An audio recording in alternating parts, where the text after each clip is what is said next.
प्यारे विद्यार्थियों, स्वागत है तुहाडे अपने यूट्यूब चैनल ते।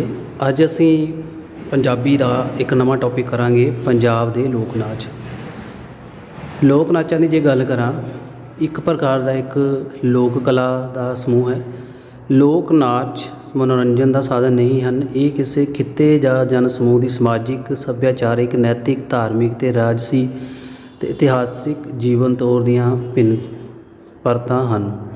सो ये शरीरिक मुद्रावां दे माध्यम राहीं आप मुहारा सुधारन, खुशियां खेड़ियां भरपूर अंदरूनी भावनावां का बाहरी प्रगटा भी है। ये पुश्त दर पुश्त होर लोक कला वांग प्रवाहमान हुंदा रहिंदा है। समय, स्थान अते नाचां दी गिणती संबंधी इस विच कोई पाबंदी नहीं हुंदी ਅਤੇ ਇਸ ਨਾਲ ਸੰਬੰਧਿਤ ਸਾਜ਼, ਸੰਗੀਤ ਤੇ वेशभूषा आदि भी जन साधारण की पहुँच के पद्धर आधार पर होंगे हैं। सो एक लोक कला का अंग है लोक नाच, तो मनोरंजन का साधन नहीं है। ये साढ़े सभ्याचारक, नैतिक, कदरां कीमतां, साढ़े खुशियां गमियां नाल जुड़े ने। पंजाब के लोक नाचां पंजाबियों के जन जीवन का महत्वपूर्ण अंग हैं। पंजाब विच 5000 पूर्व ईस्वी तो लोक नाच नच्चण की परंपरा के प्रमाण मिलते हैं।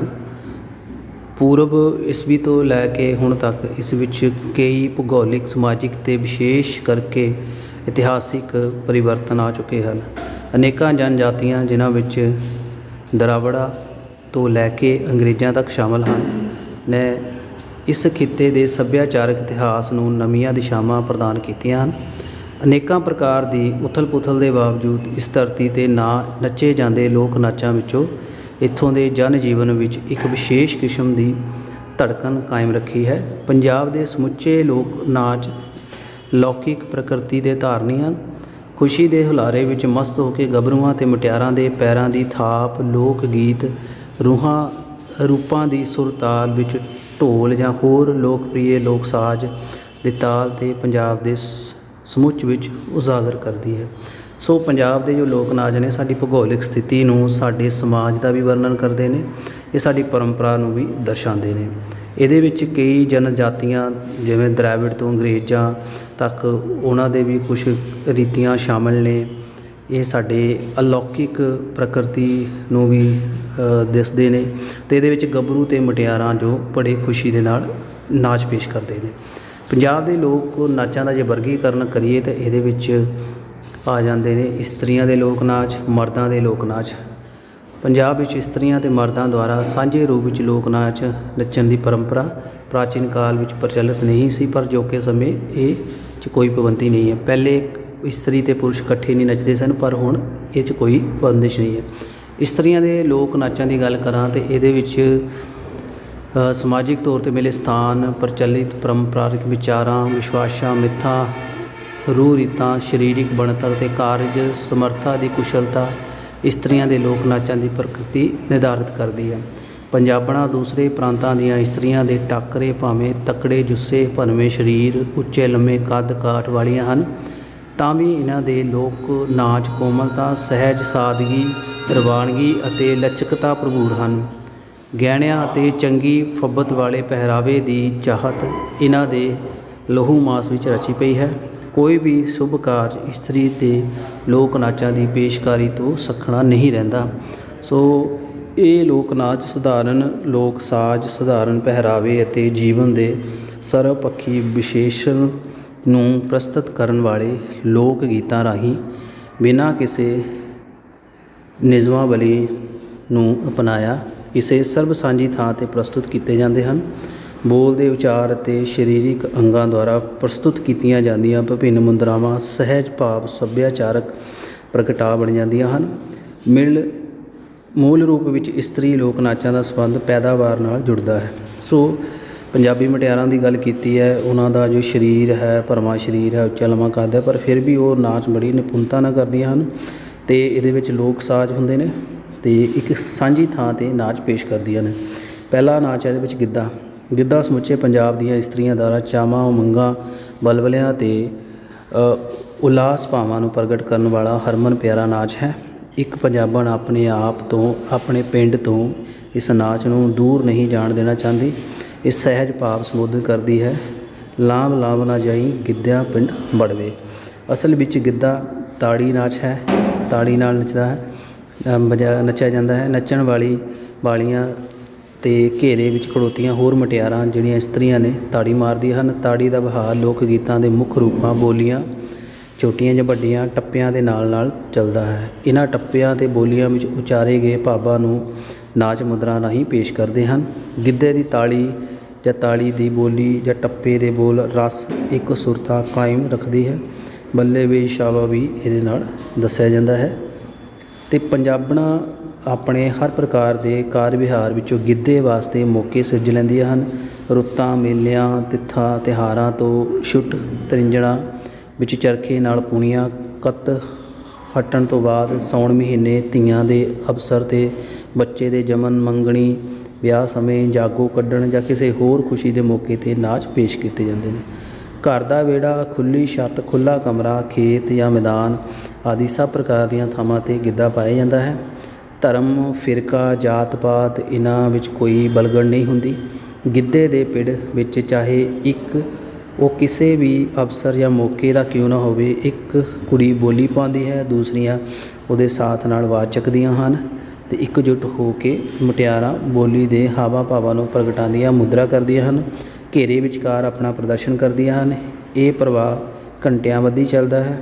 ਗਿੱਧੇ ਦੀ ਗਤੀ ਧੀਮੀ ਪੈਣ 'ਤੇ ਇਸ ਗਤੀ ਨੂੰ ਹੋਰ ਤੀਬਰ ਕਰਨ ਲਈ ਬੋਲ ਉਚਾਰਿਆ ਜਾਂਦਾ ਹੈ। ਹਾਰੀ ਨਾ ਮਲਵੈਣੇ ਗਿੱਧਾ ਹਾਰ ਗਿਆ।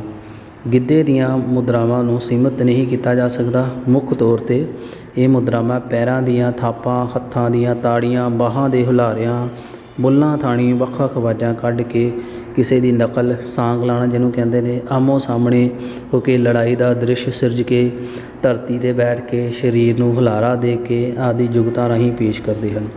ਗਿੱਧਾ ਰਾਗ ਅਤੇ ਤਾਲ ਪੱਖੋਂ ਸੁਤੰਤਰ ਧਾਰਨੀ ਹੈ ਅਤੇ ਸਾਜ਼ਾਂ ਦਾ ਮੁਹਤਾਜ ਨਹੀਂ ਹੈ। ਢੋਲਕੀ ਦੀ ਵਰਤੋਂ ਭਾਵੇਂ ਕੀਤੀ ਜਾਂਦੀ ਹੈ, ਪਰੰਤੂ ਪਾਰੰਪਰਿਕ ਨਾਚ ਵਿੱਚ ਢੋਲਕੀ ਦੀ ਵਰਤੋਂ ਨਹੀਂ ਕੀਤੀ ਜਾਂਦੀ ਸੀ। ਮੂੰਹ ਦੁਆਰਾ ਫੂੰ ਫੂੰ ਕਰਕੇ, ਬੱਲੇ ਬੱਲੇ ਕਰਕੇ, ਅੱਡੀਆਂ ਭੋਂ ਮਾਰ ਮਾਰ ਕੇ, ਕਿਲਕਾਰੀ ਮਾਰ ਕੇ ਜ਼ੋਰਦਾਰ ਤਾੜੀਆਂ ਦੀ ਆਵਾਜ਼ ਨਾਲ ਇਹ ਕੀਤਾ ਜਾਂਦਾ ਸੀ।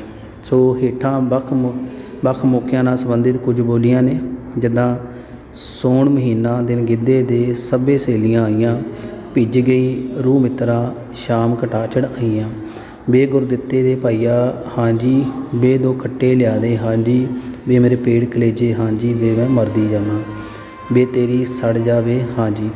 ਅਤੇ ਇਸ ਤਰ੍ਹਾਂ ਇਸਤਰੀਆਂ ਦੇ ਪ੍ਰਸਿੱਧ ਲੋਕ ਨਾਚਾਂ ਵਿੱਚੋਂ ਅੱਗੇ ਸੰਮੀ ਨਾਚ ਹੈ, ਇਹਦੇ ਬਾਰੇ ਗੱਲ ਕਰਾਂਗੇ।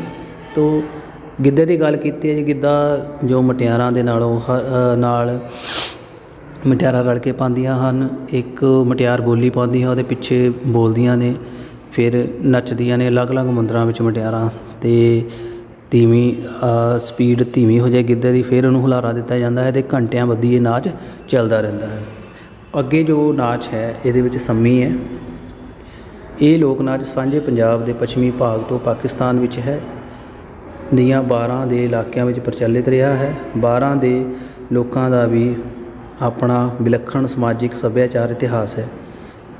ਜੰਗਲਾਂ, ਬੇਲਿਆਂ, ਰੋਈਆਂ ਵਿੱਚ ਪ੍ਰਵਾਨ ਚੜ੍ਹੀਆਂ ਪ੍ਰੀਤ ਕਥਾਵਾਂ ਦੇ ਨਾਇਕ ਨਾਇਕਾਵਾਂ ਇਹਨਾਂ ਲੋਕਾਂ ਨੇ ਹੀ ਅਮਰ ਕੀਤੇ ਹਨ। ਸੰਮੀ ਲੋਕ ਨਾਚ ਜੇ ਜਨਮ ਅਤੇ ਪ੍ਰਫੁੱਲਤ ਹੋਣ ਸੰਬੰਧੀ ਕਈ ਧਾਰਨਾਵਾਂ ਅਤੇ ਦੰਤ ਕਥਾਵਾਂ ਹਨ। ਇਸ ਧਾਰਨਾ ਵਿੱਚ ਕਿ ਸੰਮੀ ਨਾਂ ਦੇ ਦਰਖਤ ਦੀ ਲੱਕੜ ਦੀ ਅੱਗ ਬਾਲ ਕੇ ਉਸ ਦੇ ਦੁਆਲੇ ਨੱਚਣ ਵਾਲੇ ਨਾਚ ਦਾ ਨਾਂ ਸੰਮੀ ਪ੍ਰਚਲਿਤ ਹੋਇਆ। ਇਹ ਧਾਰਨਾ ਪੂਜਾ ਆਚਰਨਾਂ 'ਤੇ ਆਧਾਰਿਤ ਹੈ। ਦੂਜੀ ਧਾਰਨਾ ਇਹ ਹੈ ਕਿ ਦੰਤ ਕਥਾਵਾਂ ਦੇ ਆਧਾਰ 'ਤੇ ਇਸ ਵਿੱਚ ਇਹ ਦੱਸਿਆ ਜਾਂਦਾ ਹੈ ਕਿ ਇੰਦਰ ਦੇ ਅਖਾੜੇ ਦੀ ਸੁੰਦਰੀ ਅਪੱਛਰਾਂ ਦਾ ਇੱਕ ਪਿੰਡ ਦੇ ਸਰੋਵਰ ਵਿੱਚ ਨਹਾਉਣ 'ਤੇ ਉਸਦੇ ਸੁਹੱਪਣ ਤੋਂ ਪ੍ਰੇਰਿਤ ਹੋ ਕੇ ਉਸ ਜਿਹਾ ਬਣਨ ਦੀ ਲਾਲਸਾ ਹਿੱਤ ਉਸ ਪਿੰਡ ਦੀ ਸੰਮੀ ਨਾਂ ਦੀ ਕੁੜੀ ਦਾ ਵੀ ਅਜਿਹਾ ਕਰਨਾ ਅਤੇ ਇਸ ਤਰ੍ਹਾਂ ਸੰਮੀ ਦੇ ਵਾਰ-ਵਾਰ ਨੱਚਣਾ ਸਦਕਾ ਇਸ ਨਾਚ ਦਾ ਨਾਂ ਸੰਮੀ ਪਿਆ। ਤੀਜੀ ਧਾਰਨਾ ਹੈ ਗੜ੍ਹ ਮੰਡਿਆਲੇ ਦੇ ਜਗੀਰਦਾਰ ਦੀ ਸੁੰਦਰ ਪੁੱਤਰੀ ਸੰਮੀ ਅਤੇ ਉਸਦੇ ਇਲਾਕੇ ਦੇ ਰਜਵਾੜੇ ਦੇ ਪੁੱਤਰ ਢੋਲੇ ਦੀ ਪ੍ਰੀਤ ਕਥਾ 'ਤੇ ਆਧਾਰਿਤ ਹੈ, ਜਿਸ ਵਿੱਚ ਢੋਲੇ ਦੇ ਵਿਯੋਗ ਵਿੱਚ ਸੰਮੀ ਨੱਚ ਹਾਵੀ ਹੋ ਜਾਂਦੀ ਹੈ। ਇਸ ਤਰ੍ਹਾਂ ਹੋਰ ਵੀ ਕਈ ਕਥਾਵਾਂ ਬਿਰਤਾਂਤ ਮਿਲਦੇ ਹਨ ਜਿਨ੍ਹਾਂ ਦਾ ਸਾਰ ਭਾਵ ਪ੍ਰੀਤ ਮਿਲਣੀ, ਸੰਜੋਗ ਵਿਜੋਗ। ਇਸ ਸੰਬੰਧੀ ਖੇਤਰ ਵਿੱਚ ਬਹੁਤ ਸਾਰੇ ਲੋਕ ਗੀਤ ਪ੍ਰਚਲਿਤ ਹਨ। ਸੋ ਇਹ ਜੋ ਸੰਮੀ ਹੈ ਇਹਦੀਆਂ ਕਈ ਧਾਰਨਾਵਾਂ ਤੁਹਾਨੂੰ ਦੱਸੀਆਂ ਨੇ, ਦੇਵੀ ਦੇਵਤਿਆਂ ਨਾਲ ਜੁੜੀਆਂ ਨੇ, ਰਾਜੇ ਰਾਣਿਆਂ ਨਾਲ ਜੁੜੀਆਂ ਨੇ ਜਾਂ ਦਰੱਖਤਾਂ ਦੇ ਨਾਲ ਜੁੜੀਆਂ ਨੇ। ਸੰਮੀ ਲੋਕ ਨਾਚ ਦੀ ਪ੍ਰਮੁੱਖ ਵਿਸ਼ੇਸ਼ਤਾ ਹੈ ਕਿ ਭਾਵੇਂ ਇਹ ਨਾਚ ਗਿੱਧੇ ਵਾਂਗ ਘੇਰਾ ਬਣਾ ਕੇ ਹੀ ਨੱਚਿਆ ਜਾਂਦਾ ਹੈ, ਪਰੰਤੂ ਇਸ ਦੀਆਂ ਮੁਦਰਾਵਾਂ ਗਿੱਧੇ ਤੋਂ ਭਿੰਨ ਹੁੰਦੀਆਂ ਹਨ। ਗਿੱਧੇ ਦੀਆਂ ਮੁਦਰਾਵਾਂ ਬੱਝਵੀਆਂ ਹੁੰਦੀਆਂ ਹਨ, ਜਦਕਿ ਸੰਮੀ ਦੀਆਂ ਮੁਦਰਾਵਾਂ ਜੋ ਹੈ ਬੱਝਵੀਆਂ ਨਹੀਂ ਹੁੰਦੀਆਂ। ਸੰਮੀ ਲੋਕ ਨਾਚ ਨੱਚਦੀਆਂ ਨਾਚ ਸਮੂਹ ਵਿੱਚੋਂ ਕੁਝ ਕੁ ਇਸਤਰੀਆਂ ਖੜੋ ਕੇ ਉੱਪਰ ਵੱਲ ਹੱਥ ਅਤੇ ਬਾਹਾਂ ਕਰਦੀਆਂ ਹਨ, ਫਿਰ ਕਿਸੇ ਪੰਛੀ ਦੀ ਆਵਾਜ਼ ਮਾਰਨ ਦਾ ਸੰਗੀਤ ਕਰਦੀਆਂ ਗੀਤ ਬੋਲਦੀਆਂ ਹਨ। ਖਲੀ ਦੇਨੀਆਂ ਸੁਨੇੜਾ, ਖਲੀ ਦੇਨੀਆਂ ਸੁਨੇੜਾ, ਇਸ ਬਟੇਰੇ ਨੂੰ ਅੱਲਾ ਖੈਰ ਸੁਣਾਵੇ ਸੱਜਣ ਮੇਰੇ ਨੂੰ।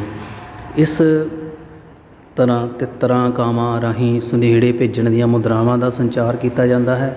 ਇਹਨਾਂ ਨੱਚਣ ਵਾਲੀਆਂ ਇਸਤਰੀਆਂ ਨੂੰ ਨੱਚਦੇ ਸਮੇਂ ਕਿਸੇ ਢੋਲਕੀ ਜਾਂ ਹੋਰ ਸਾਜ਼ ਦੀ ਲੋੜ ਨਹੀਂ ਪੈਂਦੀ। ਇਹ ਹੱਥਾਂ ਦੀਆਂ ਤਾੜੀਆਂ ਜੋ ਬਾਹਾਂ ਨੂੰ ਉੱਪਰ ਕਰਕੇ ਹੇਠਾਂ ਕਰਕੇ ਦੋਹਾਂ ਤਰ੍ਹਾਂ ਦੀਆਂ ਮਾਰੀਆਂ ਜਾਂਦੀਆਂ ਹਨ, ਤੋਂ ਛੁੱਟ ਚੁਟਕੀਆਂ ਅਤੇ ਪੈਰਾਂ ਦੀ ਥਾਪ ਆਦਿ ਨਾਲ ਤਾਲ ਸਿਰਜ ਲੈਂਦੀਆਂ ਹਨ ਅਤੇ ਗੀਤਾਂ ਦੇ ਉਚਾਰ ਨਾਲ ਇਕਸੁਰ ਹੋ ਕੇ ਸਮਤਾ ਵਿੱਚ ਇਹ ਨਾਚ ਨੱਚ ਲੈਂਦੀਆਂ ਹਨ। ਗਿੱਧੇ ਵਾਂਗ ਇਹ ਨਾਚ ਵੀ ਵੇਖਾ ਵੇਖੀ ਸਹਿਜ ਸੁਭਾਵਿਕ ਨੱਚਣਾ ਆ ਜਾਂਦਾ ਹੈ, ਕਿਸੇ ਵਿਸ਼ੇਸ਼ ਸਿਖਲਾਈ ਦੀ ਲੋੜ ਨਹੀਂ ਹੁੰਦੀ। ਇਸ ਨਾਚ ਦੀ ਇੱਕ ਉਖੜਵੀਂ ਵਿਸ਼ੇਸ਼ਤਾ ਇਹ ਹੈ ਕਿ ਇਹ ਵਧੇਰੇ ਕਰਕੇ ਬਾਹਾਂ ਦੇ ਹਿਲੋਰਿਆਂ 'ਤੇ ਆਧਾਰਿਤ ਹੈ, ਜਿਨ੍ਹਾਂ ਵਾਰ ਬਾਹਾਂ ਹਿਲੋਰੇ ਵਿੱਚ ਲਹਾਉਂਦੀਆਂ ਜਾਂਦੀਆਂ ਹਨ, ਸੰਮੀ ਨਾਚ ਦੀਆਂ ਉਤਨੀਆਂ ਮੁਦਰਾਵਾਂ ਨਿਰਮਾਣ ਹੋ ਜਾਂਦੀਆਂ ਹਨ। ਘੇਰੇ ਵਿੱਚ ਖਲੋਤੀਆਂ ਮੁਟਿਆਰਾਂ ਪਹਿਲਾਂ ਆਪਣੇ ਦੋਹਾਂ ਹੱਥਾਂ ਨੂੰ ਪਾਸਿਆਂ ਤੋਂ ਘੁਮਾਉਂਦੀਆਂ ਹਨ ਅਤੇ ਛਾਤੀ ਦੇ ਕੋਲ ਲਿਆ ਕੇ ਤਾੜੀ ਮਾਰਦੀਆਂ ਹਨ। ਫਿਰ ਸੱਜੀ ਬਾਂਹ ਹਿਲਾਰ ਵਾਂਗ ਲਹਿਰ ਵਾਂਗ ਉੱਪਰ ਉਲਾਰ ਕੇ ਖੱਬੀ ਬਾਂਹ ਹੇਠ ਵੱਲ ਲਟਕਾ ਕੇ ਬੜੀ ਮਨਮੋਹਕ ਅਦਾ ਨਾਲ ਚੁਟਕੀਆਂ ਮਾਰਦੀਆਂ ਹਨ। ਫਿਰ ਇਸ ਦੇ ਉਲਟ ਖੱਬੀ ਬਾਂਹ ਉੱਪਰ ਵੱਲ ਹਿਲਾ ਕੇ ਅਤੇ ਸੱਜੀ ਬਾਂਹ ਹੇਠਾਂ ਵੱਲ ਲਟਕਾ ਕੇ ਚੁਟਕੀਆਂ ਮਾਰਦੀਆਂ ਹਨ। ਇਹ ਹੁਲਾਰੇ ਨਾਲ ਆਪੋ ਆਪਣੇ ਲੱਕ ਮਟਕਾਉਂਦੀਆਂ ਹਨ। ਇਸ ਉਪਰੰਤ ਹਰ ਅੱਗੇ ਵੱਲ ਨੂੰ ਝੁਕ ਕੇ ਤਾੜੀਆਂ ਮਾਰਦੀਆਂ ਹਨ ਅਤੇ ਨਾਲੋਂ ਨਾਲ ਗੋਲ ਦਾਇਰੇ ਵਿੱਚ ਘੁੰਮਦੀਆਂ ਹਨ, ਤੋਂ ਸਲਾਮੀ ਮੁਦਰਾ ਨਮਸਕਾਰ ਕਰਦੀਆਂ ਹਨ। ਸੰਮੀ ਲੋਕ ਨਾਚ ਪ੍ਰਚਲਿਤ ਗੀਤ ਦੀਆਂ ਸਤਰਾਂ। ਸੰਮੀ ਮੇਰੀ ਬਾਣ ਤੂੰ ਮੇਰੇ ਵੀਰ ਦੀ ਬਣ ਸੰਮੀਆਂ, ਸੰਮੀ ਮੇਰੀ ਬਾਣ ਕੋਠੇ ਦੇ ਪਰ ਕੋਠੜਾ, ਕੋਠੇ ਦੇ ਤੰਦੂਰ ਬਣ ਸੰਮੀਆਂ, ਗਿਣ ਗਿਣ ਲਾਵਾਂ ਰੋਟੀਆਂ ਬਣ ਸੰਮੀਆਂ, ਖਾਵਣ ਵਾਲੇ ਦੂਰ ਸੰਮੀਆਂ, ਖਾਵਣ ਵਾਲੇ ਆਗੇ ਬਣ ਸੰਮੀਆਂ। ਸੋ ਇਹ ਗਾਣਾ ਗਾਇਆ ਜਾਂਦਾ ਹੈ। ਸੋ ਸੰਮੀ ਦੇ ਬਾਰੇ ਤੁਹਾਨੂੰ ਦੱਸਿਆ। ਉਹਦੇ ਬਾਅਦ ਤੀਸਰਾ ਜੋ ਲੋਕ ਨਾਚ ਹੈ ਕਿੱਕਲੀ। ਸਮੁੱਚੇ ਪੰਜਾਬ ਵਿੱਚ ਪ੍ਰਚਲਿਤ ਲੋਕ ਨਾਚ ਕਿੱਕਲੀ ਛੋਟੀਆਂ ਕੁੜੀਆਂ ਦਾ ਲੋਕ ਨਾਚ ਹੈ। ਪ੍ਰਾਕ੍ਰਿਤਿਕ ਪੱਖੋਂ ਦੂਜੇ ਲੋਕ ਨਾਚਾਂ ਵਿੱਚ ਇਹਦਾ ਵੱਖਰੀ ਪਛਾਣ ਹੈ। ਭਾਵੇਂ ਇਹ ਲੋਕ ਨਾਚ ਨੂੰ ਇਸਤਰੀਆਂ ਗਿੱਧੇ ਜਾਂ ਆਪਣੇ ਹੋਰ ਨਾਚਾਂ ਦੇ ਆਰੰਭਿਕ ਜਾਂ ਅੰਤਿਮ ਚਰਨ ਦੇ ਪੜਾਵਾਂ 'ਤੇ ਪੇਸ਼ ਕਰ ਲੈਂਦੀਆਂ ਹਨ, ਪਰ ਇਹ ਬਾਲੜੀ ਦਾ ਹੀ ਸੁਤੰਤਰ ਲੋਕ ਨਾਚ ਹੈ। ਕਿੱਕਲੀ ਜਾਂ ਕਿਰਕਲੀ ਤੋਂ ਭਾਵ ਖੁਸ਼ੀ ਦੇ ਚਾਅ ਭਰਪੂਰ ਹੈ। ਅਸਲ ਵਿੱਚ ਇਹ ਲੋਕ ਨਾਚ ਗਿੱਧੇ ਦੀ ਨਰਸਰੀ ਹੈ। ਨਿੱਕੀਆਂ ਕੁੜੀਆਂ ਆਪਣੇ ਮਨ ਪਰਚਾਵੇ ਲਈ ਕਿਸੇ ਖੁਸ਼ੀ ਦੇ ਮੌਕੇ 'ਤੇ ਦੋ ਜਾਂ ਦੋ ਤੋਂ ਵੱਧ ਸਮੂਹ ਵਿੱਚ ਕਿਸੇ ਵਿਹੜੇ, ਖੇਤ, ਚੁਰਸਤੇ, ਕੋਠੇ, ਛੱਤ ਆਦਿ 'ਤੇ ਲੋਕ ਨਾਚ ਕਰਦੀਆਂ ਹਨ। ਕਿੱਕਲੀ ਕਲੇਰ ਦੀ ਪੱਗ ਮੇਰੇ ਵੀਰ ਦੀ, ਦੁਪੱਟਾ ਮੇਰੇ ਭਾਈ ਦਾ, ਫਿੱਟੇ ਮੂੰਹ ਜਵਾਈ ਦਾ, ਸੁਣਿਆ ਤੁਸੀਂ। ਇਸ ਪ੍ਰਕਾਰ ਇਹ ਕੁੜੀਆਂ ਕਿਸੇ ਵੀ ਥਾਂ ਇਕੱਤਰ ਹੋ ਕੇ ਦੋ ਦੋ ਦੇ ਜੋਟੇ ਬਣਾ ਲੈਂਦੀਆਂ ਹਨ। ਇਹਨਾਂ ਜੋਟਾਂ ਸਮੂਹ ਵਿਚਕਾਰ ਕਿੱਕਲੀ ਪੇਸ਼ ਕਰਨ ਵਾਲਾ ਹੁੰਦਾ ਹੈ। ਇਸ ਵਿੱਚੋਂ ਇੱਕ ਕੁੜੀ ਦੂਸਰੀ ਕੁੜੀ ਦਾ ਸੱਜਾ ਹੱਥ ਆਪਣੇ ਸੱਜੇ ਹੱਥ ਨਾਲ ਅਤੇ ਖੱਬਾ ਖੱਬੇ ਹੱਥ ਨਾਲ ਘੁੱਟ ਲੈਂਦੀ ਹੈ। ਇਸ ਤਰ੍ਹਾਂ ਦੂਜੀ ਕੁੜੀ ਕਰਦੀ ਹੈ। ਫਿਰ ਮੁਦਰਾ ਦੋਹਾਂ ਕੁੜੀਆਂ ਦੀਆਂ ਦੋਹਾਂ ਬਾਹਾਂ ਵਿੱਚ ਸੰਗਲੀ 8 ਦੇ ਹਿੰਸੇ ਵਰਗੀ ਬਣ ਜਾਂਦੀ ਹੈ। ਬਾਹਾਂ ਨੂੰ ਇਸ ਸਥਿਤੀ ਵਿੱਚ ਕਰਨ ਉਪਰੰਤ ਇਹ ਕੁੜੀਆਂ ਆਪਣੇ ਪੈਰਾਂ ਦਾ ਭਾਰ ਪੱਬਾਂ 'ਤੇ ਪਾ ਲੈਂਦੀਆਂ ਹਨ ਅਤੇ ਬਾਕੀ ਸਰੀਰ ਦਾ ਭਾਰ ਪਿਛਾਂਹ ਵੱਲ ਉਲਾਰ ਦਿੱਤਾ ਜਾਂਦਾ ਹੈ। ਇਸ ਪ੍ਰਕਾਰ ਮੁਦਰਾ ਵਿੱਚ ਸਰੀਰ ਦੇ ਭਾਰ ਨੂੰ ਪੱਬਾਂ 'ਤੇ ਵੱਧ ਆਪਸੀ ਬਾਹਾਂ ਬਣਾਈ ਰੱਖਣ ਵਿੱਚ ਸੰਗਲੀ ਜਿਹੀ ਰੱਖਿਆ ਜਾਂਦਾ ਹੈ। ਅਜਿਹੇ ਅਤੇ ਫਿਰ ਉਹ ਘੁੰਮਦੀਆਂ ਹਨ। ਤੋ ਇਸ ਤਰ੍ਹਾਂ ਇਹ ਨਾਚ ਕੀਤਾ ਜਾਂਦਾ ਹੈ। ਉਦਾਹਰਨਾਂ ਵੀ ਇਹਦਾ ਗਈਆਂ ਸਾਂ ਮੈਂ ਗੰਗਾ ਚੜ੍ਹ ਲਿਆਈ ਵੰਗਾ, ਅਸਮਾਨੀ ਮੇਰਾ ਘੱਗਰਾ, ਮੈਂ ਕੇਸ ਕਿੱਲੀ ਟੰਗਾ ਨੀ ਮੈਂ ਐਸ ਕਿੱਲੀ ਟੰਗਾ ਨੀ ਮੈਂ ਉਸ ਕਿੱਲੀ ਟੰਗਾ। ਇਸ ਤਰ੍ਹਾਂ ਗੀਤ ਗਾਉਂਦੀਆਂ ਹਨ। ਭੈਣ ਭਰਾ ਮਾਤਾ ਪਿਤਾ ਦੀ ਸੁੱਖ ਮੰਗਦੀਆਂ ਹਨ। ਇਸ ਤਰ੍ਹਾਂ ਤੇਜ਼ ਤਰਾਰ ਘੁੰਮਦੀਆਂ ਕੁੜੀਆਂ ਦੀਆਂ ਪਹਿਨੀਆਂ ਹੋਈਆਂ ਕੱਚ ਦੀਆਂ ਵੰਗਾਂ ਛਣਕਣ ਲੱਗਦੀਆਂ ਹਨ। ਸਿਰਾਂ 'ਤੇ ਲਈਆਂ ਚੁੰਨੀਆਂ ਗਲਾਂ ਪੈ ਕੇ ਵਾਲਾਂ ਦੀਆਂ ਗੁੰਦੀਆਂ ਗੁੱਤਾਂ ਲਮਕਦੀਆਂ ਹੋਈਆਂ ਅਤੇ ਮੋਢੇ ਤੋਂ ਗੋਲ ਕਾਰ ਵਿੱਚ ਉੱਡਦੀਆਂ ਹੋਈਆਂ ਰੋਚਕ ਦ੍ਰਿਸ਼ ਦੱਸਦੀਆਂ ਹਨ। ਸੋ ਇਹ ਲੋਕ ਨਾਚ ਜੇ ਖਾਸ ਸੀਗਾ ਗਿੱਧਾ, ਸੰਮੀ ਅਤੇ ਕਿੱਕਲੀ ਕਲੀਰ ਦੀ। ਹੁਣ ਕੁਝ ਹੋਰ ਨਾਚ ਜਿੱਦਾਂ ਗਿੱਧਾ, ਸੰਮੀ ਅਤੇ ਕਿੱਕਲੀ ਪ੍ਰਸਿੱਧ ਨਾਚ ਨੇ। ਇਹਨਾਂ ਤੋਂ ਇਲਾਵਾ ਕਈ ਹੋਰ ਪ੍ਰਚਲਿਤ ਨਾਚ ਨੇ ਇਸਤਰੀਆਂ ਦੇ ਭੂਗੋਲਿਕ, ਧਾਰਮਿਕ ਅਤੇ ਸਮਾਜਿਕ ਰਾਜਨੀਤਿਕ ਵੰਡਾਂ ਜਾਂ ਬਲਗਣਾ ਦੇ ਕਾਰਨ ਇਸ ਪ੍ਰਕਾਰ ਦੇ ਲੋਕ ਨਾਚਾਂ ਨੂੰ ਪੰਜਾਬ ਦੇ ਖਾਸ ਖਿੱਤਿਆਂ ਵਿੱਚ ਕੀਤਾ ਜਾਂਦਾ ਹੈ। ਸੋ ਅਜਿਹੇ ਲੋਕ ਨਾਚਾਂ ਵਿੱਚ ਹੁੱਲੇ ਹੁਲਾਰੇ ਅਜਿਹਾ ਲੋਕ ਨਾਚ ਹੈ ਜੋ ਸਾਂਝੇ ਪੰਜਾਬ ਦੇ ਸਮੇਂ ਹਿੰਦੂ, ਸਿੱਖ, ਮੁਸਲਮਾਨ ਅਤੇ ਹੋਰ ਧਰਮ ਇਸਤਰੀਆਂ ਹੋਲੀ ਅਤੇ ਲੋਹੜੀ ਜਿਹੇ ਮਾਂਗਲਿਕ ਤਿਉਹਾਰਾਂ ਸਮੇਂ ਘੇਰੇ ਦੇ ਰੂਪ ਵਿੱਚ ਬੜੇ ਚਾਵਾਂ ਉਮੰਗ ਨਾਲ ਨੱਚਦੀਆਂ ਸਨ। ਪੁਰਾਤਨ ਗ੍ਰੰਥਾਂ ਵਿੱਚ ਇਸ ਨਾਚ ਦਾ ਨਾਂ ਹਲੀਸਣ ਸੀ ਅਤੇ ਇਸ ਲੋਕ ਨਾਚ ਦੀ ਪਰੰਪਰਾ ਦੇਵ ਦਾਸੀਆਂ ਦੇ ਨਾਚ ਪ੍ਰਥਾ ਨਾਲ ਜੁੜੀ ਹੈ। ਇਸ ਲੋਕ ਨਾਚ ਨੂੰ ਗਾਣਿਆਂ ਨਾਲ ਗਾਇਆ ਜਾਂਦਾ। ਹੁੱਲੇ ਹੁਲਾਰੇ ਕੋਲ ਗੰਗਾ ਚੱਲੇ, ਸੱਸ ਅਤੇ ਸਹੁਰਾ ਚੱਲੇ ਹੁੱਲੇ, ਦਿਓਰ ਦੇ ਦਰਾਣੀ ਚੱਲੇ ਹੁੱਲੇ, ਵਹੁਟੀ ਅਤੇ ਗੱਭਰੂ ਚੱਲੇ ਹੁੱਲੇ, ਸੌਂਕਣ ਨਾਲ ਮੈਂ ਲੈ ਚੱਲੇ ਹੁੱਲੇ, ਮੈਨੂੰ ਕੱਲ੍ਹ ਛੱਡ ਚੱਲੇ। ਨੱਚਣ ਵਾਲੀਆਂ ਇਸਤਰੀਆਂ ਵਿੱਚੋਂ ਜੋ ਇਸਤਰੀ ਪਿੜ ਵਿੱਚ ਮੁਦਰਾਵਾਂ ਦਾ ਸੰਚਾਰ ਕਰ ਰਹੀ ਹੁੰਦੀ ਹੈ ਉਹ ਹਰੇਕ ਤਰ੍ਹਾਂ ਦਾ ਪਹਿਲਾ ਭਾਗ ਉਚਾਰਦੀ ਹੈ ਅਤੇ ਬਾਕੀ ਸਮੂਹ ਸਾਥਣਾ ਹੁੱਲੇ ਹੁੱਲੇ ਸ਼ਬਦ ਦਾ ਉਚਾਰ ਭਰਵੀਂ ਆਵਾਜ਼ ਵਿੱਚ ਕਰਦੀਆਂ ਹਨ। ਇਸ ਲੋਕ ਨਾਚ ਦੀ ਵਿਸ਼ੇਸ਼ ਮੁਦਰਾ ਹੱਥ ਦੇ ਹੁਲਾਰੇ, ਲੱਕ ਮਟਕਾਉਣਾ, ਪੈਰਾਂ ਨੂੰ ਠਮਕਾਉਣਾ, ਤਾੜੀਆਂ ਮਾਰਨਾ, ਤੇਜ਼ ਗਤੀ ਨਾਲ ਘੁੰਮਣਾ ਹਨ। ਉਹਦੇ ਬਾਅਦ ਪੱਛਮੀ ਪੰਜਾਬ ਵਿੱਚ ਪ੍ਰਚਲਿਤ ਕਰ ਰਹੇ ਇਸਤਰੀ ਲੋਕ ਨਾਚਾਂ ਵਿੱਚ ਲੁੱਡੀ ਵਿਸ਼ੇਸ਼ਤਾ ਹੈ। ਭਾਵੇਂ ਇਹ ਨਾਚ ਮਰਦਾਂ ਦੁਆਰਾ ਵੀ ਨੱਚਿਆ ਜਾਂਦਾ ਹੈ ਪਰੰਤੂ ਇਸਤਰੀਆਂ ਦਾ ਸੰਚਾਰ ਪ੍ਰਗਟਾਅ ਸੁੰਦਰ ਪਰ ਵੱਖਰੀ ਕਿਸਮ ਦਾ ਮਨਮੋਹਕ ਹੈ। ਇਸ ਤਰ੍ਹਾਂ ਧਮਾਲ, ਬੋਲੀ ਜਾਂ ਟੱਪੇ, ਵੰਗਾਹ ਪ੍ਰਸੰਗ ਸੁਤੰਤਰ ਕਿਸਮ ਦੇ ਲੋਕ ਨਾਚ ਨੇ ਜੋ ਲੁੱਡੀ ਵਾਂਗ ਲੁਪਤ ਹੋ ਰਿਹਾ ਹੈ। ਹੁੱਲੇ ਹੁਲਾਰੇ ਵਾਂਗ ਗਿੱਧੇ ਵਿੱਚ ਇੱਕ ਮੁਦਰਾ ਤੱਕ ਹੀ ਸਿਮਟ ਕੇ ਰਹਿ ਗਿਆ ਹੈ। ਇਹਨਾਂ ਤੋਂ ਇਲਾਵਾ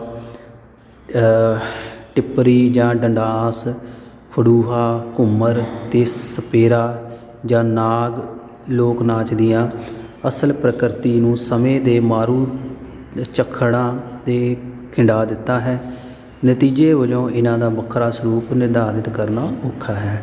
ਤੋ ਇਹ ਛੋਟੇ ਛੋਟੇ ਜੋ ਨਾਚ ਨੇ ਬੜੇ ਘੱਟ ਰਹਿ ਗਏ ਨੇ, ਇਹ ਲੁਪਤ ਹੋ ਗਏ ਨੇ। ਹੁਣ ਆਉਂਦੇ ਨੇ ਮਰਦਾਂ ਦੇ ਨਾਚ। ਮਰਦਾਵੇਂ ਲੋਕ ਨਾਚ ਵਿੱਚ ਵੱਖਰੀ ਪਛਾਣ ਹੈ। ਪੰਜਾਬੀਆਂ ਦੀ ਸਰੀਰਕ ਸੁਡੌਲਤਾ, ਜਿੰਦਾ ਦਿਲੀ, ਸਾਹਸ ਅਤੇ ਸਹਿਣਸ਼ੀਲਤਾ ਦੇ ਗੁਣਾਂ ਦੇ ਫਲਸਰੂਪ ਪੰਜਾਬ ਵਿੱਚ ਕਰੜੀ ਸਰੀਰਕ ਵਰਜਿਸ਼, ਮਸਤ ਮਾਨਸਿਕਤਾ ਅਤੇ ਧਰਮ ਨਿਰਪੇਖ ਪ੍ਰਵਿਰਤੀ ਦੇ ਲੋਕ ਨਾਚ ਪ੍ਰਚਲਿਤ ਹਨ। ਇਹਨਾਂ ਦੀ ਪਰੰਪਰਾ ਪ੍ਰਾਚੀਨ ਹੈ। ਇਹਨਾਂ ਵਿੱਚੋਂ ਸਮੁੱਚੇ ਪੰਜਾਬੀਆਂ ਦੀ ਜੀਵਨ ਝਲਕ ਅਤੇ ਅਨੇਕਾਂ ਪਹਿਲੂ ਪ੍ਰਗਟ ਹੁੰਦੇ ਹਨ। ਸੋ ਇਹਦੇ ਵਿੱਚ ਆਉਂਦਾ ਹੈ ਪਹਿਲੇ ਭੰਗੜਾ। ਭੰਗੜਾ ਪੰਜਾਬੀ ਗੱਭਰੂਆਂ ਦਾ ਪ੍ਰਮੁੱਖ ਲੋਕ ਨਾਚ ਹੈ। ਇਸ ਵਿੱਚ ਤਕੜੇ ਅਤੇ ਗੱਠੇ ਹੋਏ ਸਰੀਰਾਂ ਦਾ ਪ੍ਰਦਰਸ਼ਨ ਸਧਾਰਨ ਪਰ ਸੁੰਦਰ ਪੁਸ਼ਾਕ ਪਹਿਨ ਕੇ ਅਲਵੇਲੜੇਪਣ ਵਿੱਚ ਜੋਸ਼, ਵੀਰਤਾ ਅਤੇ ਹੌਸਲੇ ਭਰਪੂਰ ਨਾਚ ਮੁਦਰਾਵਾਂ ਰਾਹੀਂ ਕੀਤਾ ਜਾਂਦਾ ਹੈ। ਸੱਭਿਆਚਾਰਕ ਅਤੇ ਇਤਿਹਾਸਕ ਕਾਲ ਕ੍ਰਮ ਵਿੱਚ ਇਸ ਨੇ ਆਪਣਾ ਰੂਪ ਨਿਖਾਰਿਆ ਅਤੇ ਖੇਤੀ ਯੁੱਗ ਤੱਕ ਲੋਕ ਨਾਚ ਪੂਰਨ ਭਾਂਤ ਪ੍ਰਚਲਿਤ ਹੋ ਗਿਆ। ਇਸ ਤਰ੍ਹਾਂ ਭੰਗੜਾ ਕਬਾਇਲੀ ਨਾਚ ਨਾ ਰਹਿ ਕੇ, ਕਬੀਲਾਈ ਨਾਚ ਨਾ ਰਹਿ ਕੇ ਕਿਰਸਾਨੀ ਨਾਚ ਬਣ ਗਿਆ। ਸੋ ਫਸਲ ਨਾਚ ਹੈ ਜਾਂ ਵਿਸਾਖੀ ਨਾਚ ਵੀ ਇਹਨੂੰ ਕਹਿੰਦੇ ਨੇ। ਜਦੋਂ ਤੱਕ ਇਸ ਨਾਚ ਦੇ ਖੇਤਰ ਨਾਲ ਸੰਬੰਧ ਹੈ, ਜਿੱਥੋਂ ਤੱਕ ਗੱਲ ਕਰੀਏ, ਇਹ ਨਾਚ ਪੱਛਮੀ ਪੰਜਾਬ ਦੇ ਗੁੱਜਰਵਾਲਾ, ਸਰਗੋਦਾ, ਗੁਜਰਾਤ ਅਤੇ ਵਿਸ਼ੇਸ਼ ਕਰਕੇ ਸਿਆਲਕੋਟ ਜ਼ਿਲ੍ਹੇ ਦੇ ਭਾਗਾਂ, ਪਸਰੂਰ, ਡਸਕਾ, ਨਾਰੋਵਾਲ ਆਦਿ ਵਿੱਚ ਪੂਰਬੀ ਪੰਜਾਬ ਦੇ ਗੁਰਦਾਸਪੁਰ, ਅੰਮ੍ਰਿਤਸਰ ਜ਼ਿਲ੍ਹਿਆਂ ਦੇ ਭਾਗਾਂ ਵਿੱਚ ਪ੍ਰਚਲਿਤ ਰਿਹਾ ਹੈ। ਦੇਸ਼ ਦੀ ਵੰਡ ਉਪਰੰਤ ਅਜੋਕੇ ਉੱਪਰਲੇ ਇੱਧਰਲੇ ਪੰਜਾਬ ਦੇ ਕੋਨੇ-ਕੋਨੇ ਤੱਕ ਇਹ ਲੋਕ ਨਾਚ ਪ੍ਰਚਲਿਤ ਹੈ। ਲੋਕ ਨਾਚ ਭੰਗੜਾ ਲੋਕ ਦਿਲਾਂ ਦੀ ਧੜਕਣ ਦੇ ਪ੍ਰਮਾਣਿਤ ਲੋਕ ਸਾਜ਼ ਢੋਲ ਦੀ ਸਰਲ ਤਾਲ 'ਤੇ ਨੱਚਿਆ ਜਾਂਦਾ ਹੈ। ਢੋਲ ਪੰਜਾਬੀਆਂ ਦੇ ਬਾਹਰੀ ਅਤੇ ਅੰਦਰੂਨੀ ਮਨੋਵੇਗਾਂ ਦੀ ਤ੍ਰਿਪਤੀ ਦਾ ਵੀ ਮੂਲ ਸਰੋਤ ਹੈ। ਇਸ ਤਰ੍ਹਾਂ ਤਿੰਨ ਤਨਾ ਕੁੱਤ ਭੰਗੜੇ ਦੇ ਆਰੰਭ ਸਮੇਂ ਇਹ ਤਾਲ ਧੀਮੀ ਵੱਜਦੀ ਹੈ। ਨਚਾਰ ਭੰਗੜੇ ਦੇ ਤਾਲ ਦੇ ਅਨੁਕੂਲਨ ਪੈਰ ਅਤੇ ਸਰੀਰ ਦੇ ਹੋਰ ਅੰਗਾਂ ਨੂੰ ਹਿਲਾਉਂਦੇ ਹੋਏ ਇੱਕ ਰੂਪ ਪ੍ਰਕਾਰ ਮੁਦਰਾਵਾਂ ਪ੍ਰਗਟ ਕਰਦੇ ਹਨ। ਭੰਗੜੇ ਦੀ ਟੋਲੀ ਵਿੱਚੋਂ ਇਹ ਨਚਾਰ ਜਾਂ ਢੋਲਚੀ ਜਾਂ ਲਾਕੜੀ ਬੋਲੀ ਦਾ ਉਚਾਰ ਕਰਦਾ ਹੈ। ਬਾਕੀ ਸਮੂਹ ਦੇ ਲੋਕ ਉਸ ਦਾ ਸਾਥ ਦਿੰਦੇ ਹਨ। ਇਹਦੇ ਵਿੱਚ ਆਰੰਭ ਬੋਲੀ 'ਚ ਹੁੰਦਾ ਹੈ, ਦੇਸ਼ ਪੰਜਾਬ ਦੇ ਮੁੰਡੇ ਸੁਣਦੇ ਹਿੱਕਾਂ ਰੱਖਦੇ ਤਣੀਆਂ, ਇਕੱਠੇ ਹੋ ਕੇ ਪਾਣ ਬੋਲੀਆਂ ਮੁੱਛਾਂ ਰੱਖਦੇ ਖੜੀਆਂ, ਰਲ ਮਿਲ ਕੇ ਉਹ ਪਾਉਂਦੇ ਭੰਗੜਾ, ਸਹਿੰਦੇ ਨਾ ਕਿਸੇ ਦੀਆਂ ਤੜੀਆਂ, ਐਰ ਗੈਰ ਨਾ ਗੱਲ ਨਹੀਂ ਕਰਦੇ, ਵਿਆਹ ਕੇ ਲਿਆਉਂਦੇ ਪਰੀਆਂ, बेला धर्म दियाँ जुगो जुगो रहन हरियाँ। ये बोली पाई जाती है। बोली के अंतिम तुक ते उचार नाल नाच तेजी गति विच हो जाता है। भंगड़े की इस गति नूं तेज करन नाल हिक ढोली ढोल नूं तेज गति नाल वजांदा है ते ਵੱਖ-ਵੱਖ मुद्रावां बोलियां दा प्रगटाव सुंदरता उसदे ਵੱਖ-ਵੱਖ अंदाज नाल बदलदा रहिंदा है ते भंगड़े दीयां बोलियां टप्पे आदि बनतर पक्षों ਵੱਖ-ਵੱਖ किस्म दे हुंदे हन ते इन्हां दे अनुकूल ही ताल ते मुद्रावां बदलदियां हन। भंगड़ा हर खुशी के मौके पर किसी भी स्थान पर पाया जा सकता है। गुरुआं पीरां फकीरां स्थानां मेलियां तिथां तिहारां जन्म मंगणा ब्याह आदि दियां मांगलिक समा इस तो बिरवा नहीं रहिंदा। भंगड़े विच ढोल तो इलावा चिमटा डांग कांटो सप की वरतों की जाती है ते मुख रूप विच इन्हां मुद्रावां दी जो गल करिए जिस तरह लत्तां बाहां हत्थ उंगलियां अड्डियां मोढियां ते गोडियां गिट्टियां धौण लक चेहरे अख नक बुल्लां दे हाव भाव शामिल ने ते खेतीबाड़ी संबंधित भिन्नत संदां ते धंदियां विचों इन्हां मुद्रावां दा जन्म होया है। किसी किस्म के भेदभाव रहत प्यार परते बोलां दे माध्यम राहीं इन्हां नचारां दियां सिफतां सुणन अते मुद्रावां दे माध्यम राहीं वेखण योग हुंदियां हन। प्रचलित बोली है साडे पिंड दे मुंडे देख लो ज्यों टाली दे पावे कन्नीदार ओ बनदे चादरे पिन्नियां नाल सुहावे दुधिया काशनी बनदे साफे ज्यों उडदा कबूतर जावे मलमल दे तां कुड़ते पाउंदे ज्यों बगला तना तलाब विच नावे भंगड़ा पाउंदियां दी सिफत करी ना जावे। भंगड़े विच नचारां की गिणती निर्धारित नहीं हुंदी ते ना ही विशेष साजां की वरतों की जाती है। इस विच मुद्रावां दे प्रगटावे संबंधी किसी नियमबद्ध सिखलाई की लोड़ नहीं हुंदी। हर उमंग वर्ग का मर्द अपनियां मुहारियां इन्हां सरल तालमी शरीरिक मुद्रावां नूं अपने सभ्याचारिक जीवन विच विचरदियां वेखा वेखी सीख लैंदा है। इस तरह इन्हां नचारां की पोशाक सरल आर्थिकता के अनुकूल पग झग्गा चादरा हुंदी है। बण फबण की रुचि सदका नचार गल्लां विच कैंठे गलां च कैंठे बुगदियां इलाके के रिवाज सदका कन्नां विच मुरकियां पाते हैं। वर्तमान समय असल भंगड़े का स्वरूप बदल चुका है। बोलियां दे पद्धर मुद्रावां ते संचार पद्धर के साजो समान आदि पक्षों काफ़ी तब्दीलियां आ चुकियां हैं। उसदे बाद आंदा है जी झूमर। प्रसिद्ध लोक नाच झूमर पश्चिमी पंजाब के सांदलवार के लोक चावां मलारां नूं प्रगट करता है। झूम झूम के नच्चण सदका इसका नाम झूमर है। राजस्थान के घूमर विचलियां कुछ विशेषतावां इस तरह इस विच हन। बाहर दे लोकां दे इधरले पंजाब आके बसन उपरंत ये नाच इधर आ गया। जंगलों विच वसेवे होण सदका इन्हां लोकां दा ही ना ही जंगाली पै गया। इस नाच नूं नच्चण समय लोक समूह रूप विच किसी खुली थां घेरे आकार विच अपने हरमन प्यारे लोक गीत ढोले दे बोलां राहीं ढोल की तान ते नाच नचदे हन। इन्हां नाच तीन पड़ावां च हुंदा है। मुट्ठी ताल तेज ताल बहुत तेज ताल ना दिता जाता है। कई विद्वानां ने इन्हां तालां नूं क्रमबद्ध झूमर की ताल चीणा छड़ना ते धमाल भी आख्या है। असल विच इसका नाच तां आरंभ धीमी गति तो शुरू हो के तीजे पड़ाव तक अत तेज ते जोशीला हो जाता है। अंतिम पड़ाव तक पहुँच के केवल कुछ कुछ नचार ही नचते हैं बाकी हाफ के खलो जाते हैं। लम्मे गीत जिन्हां विच मੱਝਾਂ गईयां बकरियां डाडियां डाचियां घोड़ियां तितरां मटेरियां किकरां लाइयां के जिक्र तो छोट प्रेमी जनां के मिलन की सिख ते अनाज झाड़न उखड़ी राही छट्टण आदि का जिक्र संबंधित है। जिस तरह गल है जी चीणा सिंज छड़ींदा लाल चीणा इंज छड़ींदा हो मोला इंज मरींदा लाल मोला इंज मरींदा हो लंघ आजा पत्तन चना दे यार लंघ आजा पत्तन चना दा सिर सिदका मैं तेरे नां दा यार लंघा पत्तन चना दा। अजोके समय इस लोक नाच दीयां कुछ मुद्रावां भंगड़े विच रल गईयां हन। उहदे बाद आंदा लुड्डी।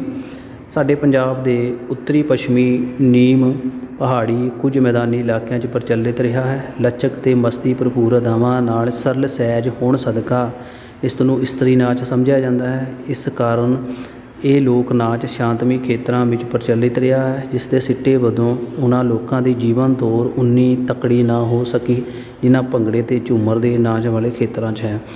ਯਾਨੀ ਇਹ ਕੁਛ ਘੱਟ ਪ੍ਰਸਿੱਧ ਲੋਕਾਂ ਦਾ ਨਾਚ ਹੈ। ਇਸ ਲਈ ਢੋਲ ਦੀ ਤਾਲ ਆਵਸ਼ਕ ਮੰਨੀ ਜਾਂਦੀ ਹੈ। ਇਸ ਦੀਆਂ ਤਾਲਾਂ ਸਧਾਰਨ ਹਨ, ਜਿਨ੍ਹਾਂ ਨਾਲ ਨਚਾਰ ਜਿਵੇਂ ਮਰਜ਼ੀ ਨੱਚ ਸਕਦਾ ਹੈ। ਅੱਖ ਮਟਕਾਉਣਾ, ਤਾੜੀ ਮਾਰਨਾ, ਮੋਢੇ ਹਿਲਾਉਣੇ ਇਹਦੇ ਨਾਲ ਸੰਬੰਧਿਤ ਨੇ। ਅਤੇ ਇਹ 3 ਤਾੜੀਆਂ ਘੇਰੇ ਅੰਦਰ ਬਾਹਰ ਸਰੀਰ ਦੇ ਉੱਪਰਲੇ ਭਾਗ ਨੂੰ ਝੁਕਾ ਕੇ ਫਿਰ ਛਾਤੀ ਅੱਗੇ ਕਰਕੇ ਤੀਜੀ ਵਾਰ ਤਾੜੀ ਘੇਰੇ ਦੇ ਬਾਹਰ ਵਾਲੇ ਪਾਸੇ ਨੂੰ ਝੁਕ ਕੇ ਮਾਰਦੇ ਹਨ।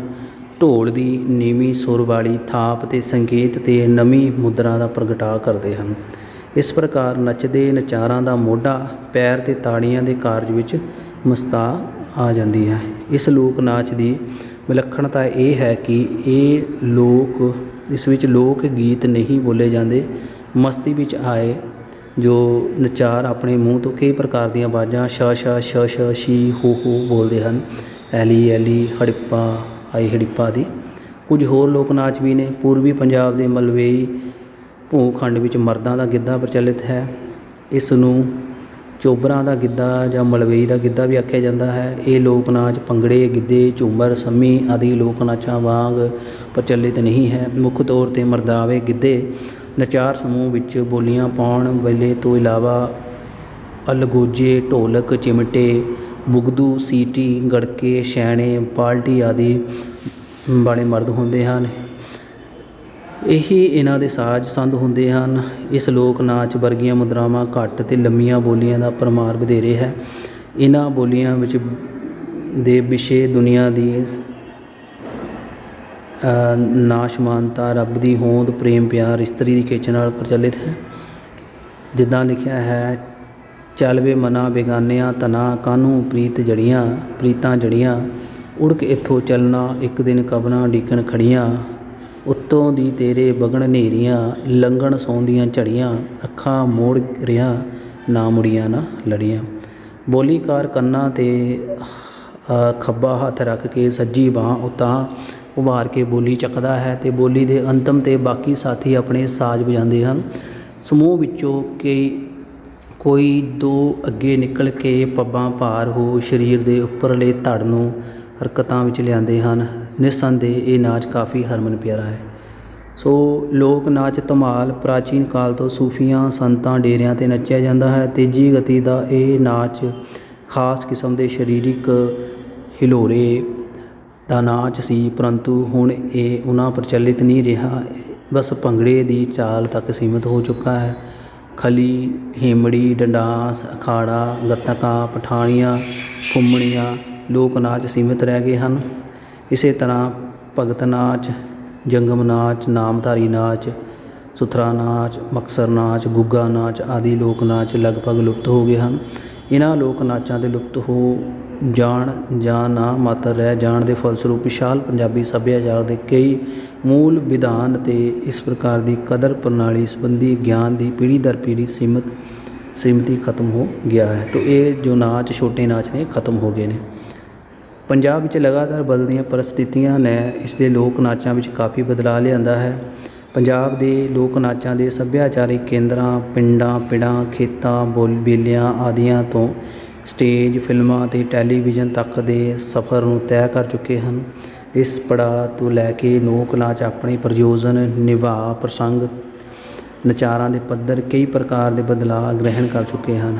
ਇਹ ਬਦਲਾਅ ਮੁਦਰਾਵਾਂ ਦੇ ਸੰਚਾਰਨ, ਗਤੀ ਦੀ ਤੀਬਰਤਾ, ਨਵ ਸਿਰਜਕ ਨਿੱਜੀ ਗੀਤ, ਮੁਖੀ ਬੋਲੀਆਂ, ਸਟੇਜੀ ਜ਼ਰੂਰਤਾਂ, ਪੋਸ਼ਾਕ, ਹਾਰ ਸ਼ਿੰਗਾਰ, ਸਾਜ਼ ਸੰਗੀਤ ਅਤੇ ਵਿਸ਼ੇਸ਼ ਭਾਂਤ ਦੀ ਸਿਖਲਾਈ ਆਦਿ ਦੇ ਪੱਖਾਂ ਤੋਂ ਪ੍ਰਗਟਾਅ ਹੁੰਦੇ ਹਨ।